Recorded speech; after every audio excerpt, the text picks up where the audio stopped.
Why, hello there. It's the super secret video that maybe I'll never even make this public. I might start doing that, and I will just still sell access to it even after the days are over because I'm going to explain some things that I've learned from reading the algorithms over a long period of time and give you betting advice. And this is the type of betting advice where I'm not going to talk about live betting, same both sides strategy, which obviously I will be doing if I spend time on this today, which I probably will. But I have other things that on the plate today, and I can't really sit for 10 straight hours. I mean, if I do, I'm going to hate myself at the end of the day. I don't want to sit for 10 straight hours going over all these games. I want to bet a bunch at the beginning, right? In round robin form, and then let them play while I do other work and then just check in on them and not have to worry about live betting and paying attention to action today. And I know a lot of you don't have live betting access, so you also want to make bets right before the game. Well, this is college basketball, and there are 124 games in here today. So making a large, let's talk about large round robins or parlays. Well, you're going to want home teams. So we know that right off the fact. We're going no home bump right now. Games above 10% margin, just all these, all the way down to Pittsburgh. All these teams on average, because there are 33 games here, on average, you win 90% of these games above 10%, or even more than 90% above 10% margin sometimes, but it's a lot of games. So you can expect 30-3 on average is what you do.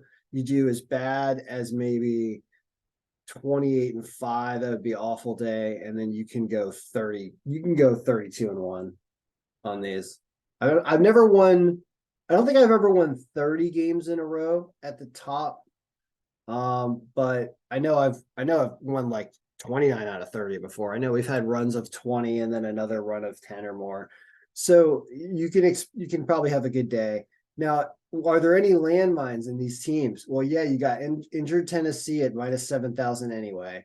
This minus 4,500 is not bettable. A lot of stuff's not bettable in the round robin. What is bettable? How would you filter for it? There are a lot of different ways, but we'll just go glancing because this is kind of the easiest way, even though there's so many games to go by, right? Does Miami beat Florida State? Apparently, yes. So if we're just talking about like, let's try to grab a ton of teams.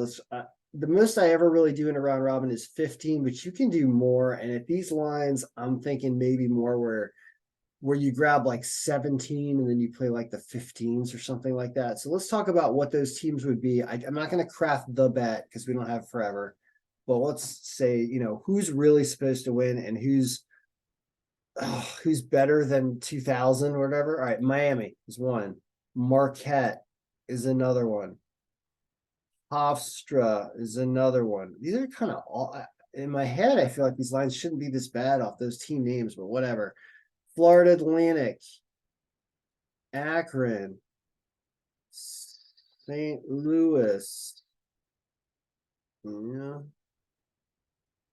Morgan State, Long Beach State. Fordham's got a worse strength of schedule than Rhode Island, but I mean we're way up here at margin above 20. You just kind of trust the margin.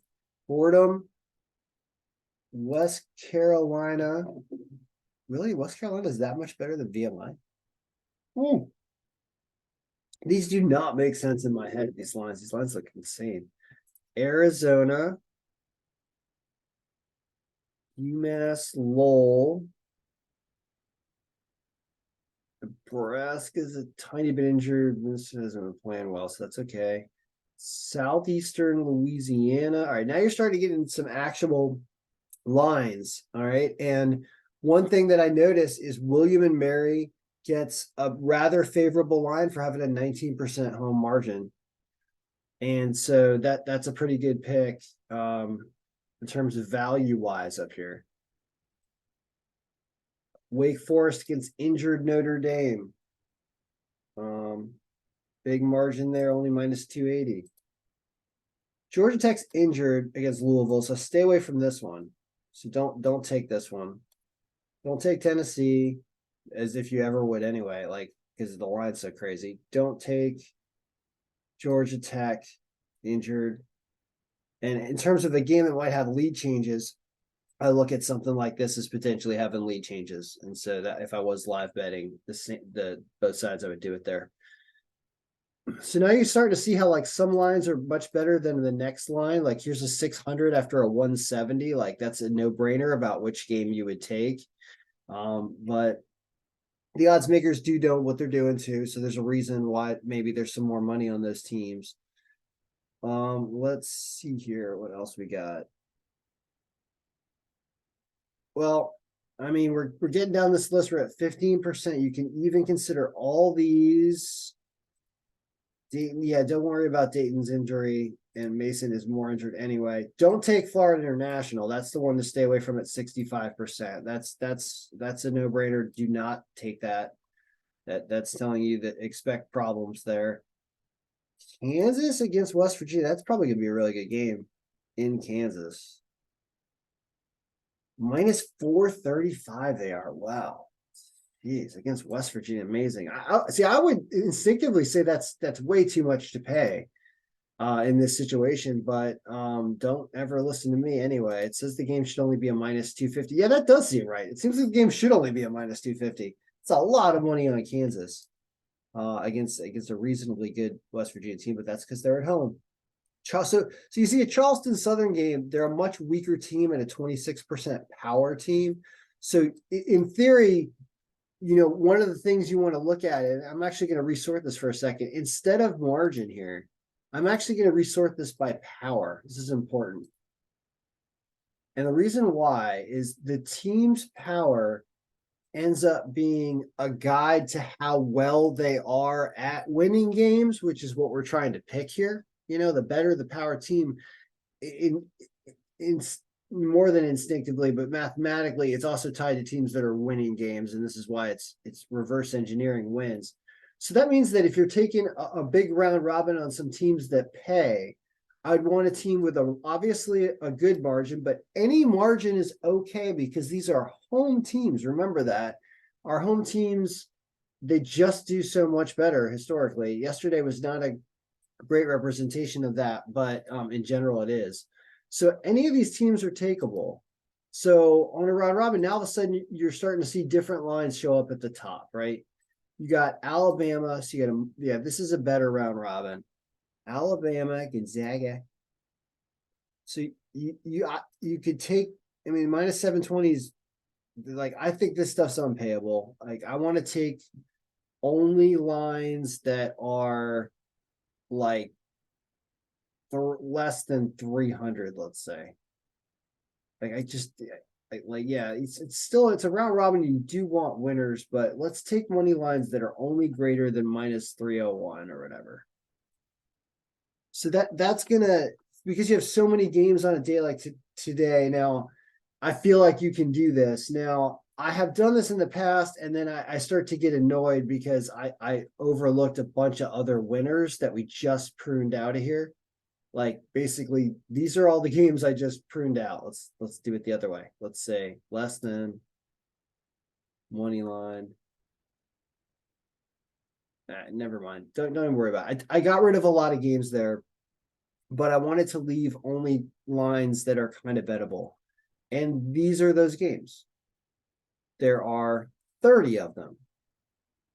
And there's some teams you don't want to play because of health situations. NC State. You know what we're going to do is we're going to remove teams. We're going to only have teams that have healths that are 0.9 or greater. 0.8999. So this way it gets rid of all those teams that were unhealthy essentially or had injuries. And so we wanted to prune them out of the list. That leaves us with a list of 27 teams. Is there any reason not to take any of these teams? And does the order of this, how does the order of this matter? And this one we can actually do by margin instead of by power, because we've removed out some of the lines, and this is kind of more helpful. So, all right. All right, now we're starting to look like something here. Well, I'm tempted to prune out low power teams also. Like, let me explain what's happening here. So this William and Mary, the reason why this line is decent is simply because William and Mary is not a strong team. And the reason why I sorted by power before is to get the ones at the top that are more reliably going to win. Instead of that, for this scenario for the round robin, I'm actually going to remove teams that are simply not good teams. Where do we draw the cutoff? I feel like it's below 30. That seems like right. Yeah, I can see these guys here. Let's get rid of the below 30s. So we're going to do another filter. We got filters all over the place. Our power has to be greater than 0.3. Voila. Now everybody's a slightly more powerful team, and you've got 22 of these guys. All right. There's not really anything else I want to do with this. So I said teams that are above 10% margin. Basically, all four of these are the best lines possible on games that are really supposed to win.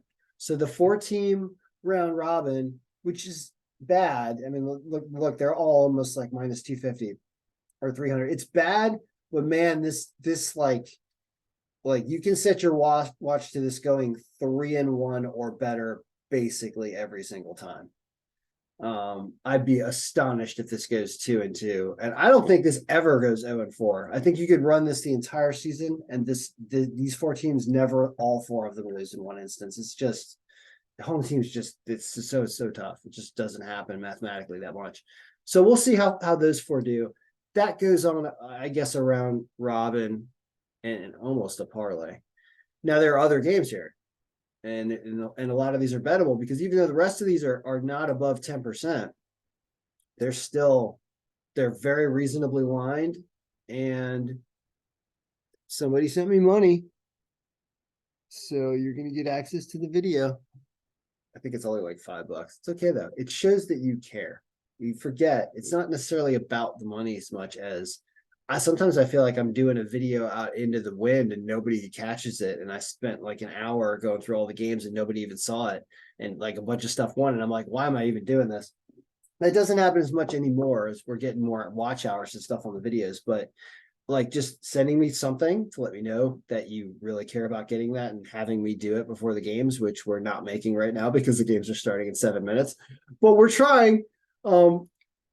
I appreciate it. So thank you. I think that was Cal who said that. Now, so what do you do here? Because I'm talking too long, but I want to try to express what the algorithm does for you here. So what are you expecting to have happen? You're expecting here that you go 20-2, basically.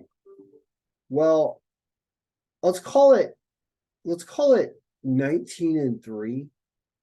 And let's assume that you win 6 games every time you lose one on this list, because that's kind of reasonable.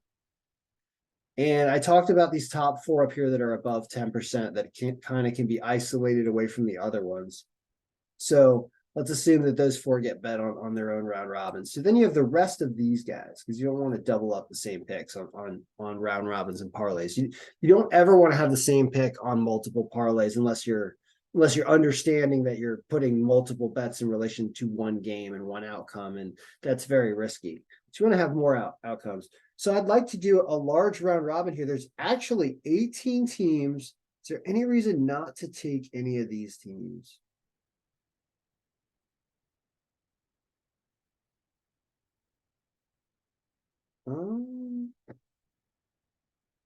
Any reason not to? I can't see any obvious reasons not to take one of them because these healths are okay. Like these are all we pruned out any bad health. So really everything's supposed to be normal. So I guess I can't bet on Virginia games, so I'll probably take all the games that don't involve a Virginia team, I think, because I can't bet on any of those. So I'm going to take all these and maybe there'll be 15 left or something. And I'm going to put them in a round robin where I'm expecting to win. That if I win 80% of my games, I win money. So I don't have the big, huge round robin calculator file out, but that means that let's assume I end up with 15 teams out of this or whatever. Because yeah, Radford's like in Virginia. Like there's a lot of these teams I can't play. I don't think I played this game. So maybe it's something like this. Let's call, I don't want to play against Michigan State either. They're pretty good. So let's assume that it's 15 teams here, right?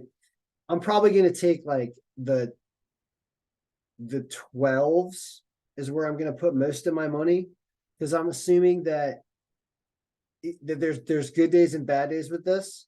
And if I end up going, 10-5, that's a horrible day. And I didn't want to bet a lot of money on the pick anyway. But if you go 14-1 and you bet the 12s, you can bet like $30 on the 12s, and it probably pays in the hundreds and hundreds of dollars. And if you hit all 15 and you even bet the 12s, I'm sure that pays if you bet like $50 on it or something and spread it, let's call it $30. I don't want to bet too much on it because you're not necessarily gonna hit this every day. Let's call it like $30. You spread that over the 12s with these 15 teams at these lines. And 12s is really risky. Even you could bet like the 5s or something, bet something low, and you'll get more of a payout even when you go 10-5. But I like to really, really strike for gold when I do a round robin like this. And I would assume that betting 12s on that, like you're going to end up with a payout that's somewhere in the over $1,000 somehow. But anyway, a lot of these teams are going to win. So that's the way I would play that. I know we've talked forever about that. There's also away games. So let's unfilter everything again, because that was just what I just pruned in to get the round robin that I think you can play that's probably going to be profitable as those teams. Other stuff we've got is what underdogs do we have today? They're all going to be away teams, right? We're sorting by margin. Do we have any other filters on? I don't think so. These are all underdogs. So, sorry, there's 3 home underdogs today. Whoa. UNC Wilmington, Milwaukee over Cleveland State. Wow. I wouldn't predict that, but they are at home. And Bryant over my Vermont. What is happening? Did somebody reverse this file? None of this looks like it makes any sense. Seriously. Like, are my standings right? Can I do a sanity check on this? Like, we just look at the whole list to make sure it makes sense for a second. I mean, yeah, okay. IUP stinks. All right, that makes sense. Yeah, College Charleston. Yeah, okay. All right, maybe it does make sense. I'm just surprised at some of these lines. All right, let's go back to underdogs for a second. There are 3 home underdogs. I should have brought this up at the beginning. These 3 are bettable. I'm not betting against my alma mater, but apparently they're bettable. Then there's the rest of the underdogs, of which there are a bunch because it's a Saturday. Watch out for injuries on Florida. But this stuff can go on a round robin. It's not, it's only half of it's going to hit. No, it shouldn't go on a round robin. So some of these are straight bets. And these are obviously really games that you're going to watch for live betting. It's too late, guys. I'm too busy. I'll talk forever. But anyway, that's the look. I'll post a huge snapshot image in the description of this video so that you can all look at it and glance at it in its static form. It'll be enormous, but it will open up. So I'll do that. And then there's also hockey. Because I don't have time to do anything with NBA. There's hockey. There are a ton of hockey games. Number 1, Boston over Vancouver. Who would have thought? Of course. Number 2, Carolina over Anaheim. Yes, sounds obvious. Number 3, Jersey over Philadelphia. Line's also bad. Number 4, Vegas over Dallas. Although it doesn't say it here by power. Yet they're favored. Wow, interesting. Yeah, Dallas is playing awful for some reason out of the break. Weird stuff going on in Dallas. Number 5, Rangers over Washington. Washington, I mean, this is one of those instances where even as a hometown Caps fan, this game is starting in like an hour, right? I'm not driving to it because I got a busy day, right? Yeah, Rangers seems like an obvious choice. I hate to say it, but that's actually a really good line against my Caps. Number 6, Colorado over Calgary. Yeah, close game, but yes, line's kind of there. It came off a nice win yesterday. 7th pick, Edmonton over Columbus, where the line is much worse. Is this where you get one of those sneaky games? Oh, because Stuart Skinner's going, where maybe there's some lead changes here, and maybe you start off with the Columbus bet if you're live betting this game at 1 o'clock. Interesting. 8th pick, Detroit.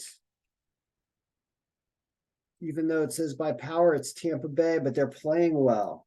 It's an interesting game in Detroit. Yeah, this could be. Tampa Bay just got blown out by somebody, didn't they? They lost to Buffalo, I think it was. Yeah, Detroit could be another one where once again they come in at that 140 line and you take them and you live bet them and there's some lead changes. Number 9, St. Louis over Pittsburgh. Pennington's lineup. Well, really close to call. We're starting to get super close here. 10. Where's the 10th pick? There's 11 and 12, which is Ottawa, Montreal. Montreal's at plus 145, playing this great. That's what I'm taking. Not betting against Martin St. Louis anymore, or really should be not be betting against them at all. So, yes, Montreal is getting bet on. And then, where's the 10th pick? Oh, down here. Chicago over San Jose, but the power disagrees, but the line is there. I think it's Mrazek and not Stauber. I think Stauber's been playing pretty good. I noticed that, and I thought that might have been what the change is. Let me look at the goalies for a second for Chicago. Stauber's got an 83% win percentage, and his ratings is 66 as opposed to he's the best looking goalie. You see how much worse Mrazek is. So this is expected. So you got to wait till this game gets announced, because if they go with Stauber, then you absolutely go with Chicago because they're going to look better. And I'll show you what that looks like. So what you do is you take Stauber's name and you put him right next to over Mrazek here. And then you go back and you're going to get a different projection. Yeah. Yeah, that moves them up a little bit.